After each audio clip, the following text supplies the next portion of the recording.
it is my opinion that you do not really understand the concept of banking. All the banks are broke. Bank Santander, Deutsche Bank, Royal Bank of Scotland, they're all broke. And why are they broke? It isn't an act of God. It isn't some sort of tsunami. They're broke because we have a system called fractional reserve banking, which means that banks can lend money that they don't actually have.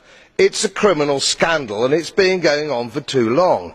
To add to that problem, you have moral hazard, a very significant moral hazard from the political sphere.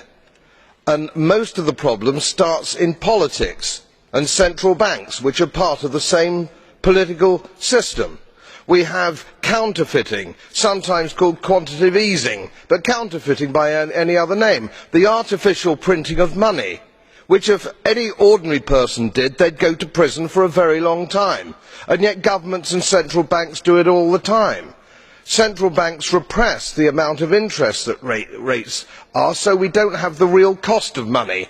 And yet we blame the real retail banks for manipulating LIBOR.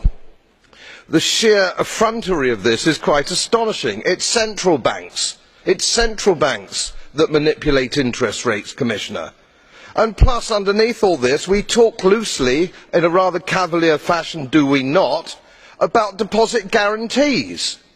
So when banks go broke through their own incompetence and chicanery, the taxpayer picks up the tab.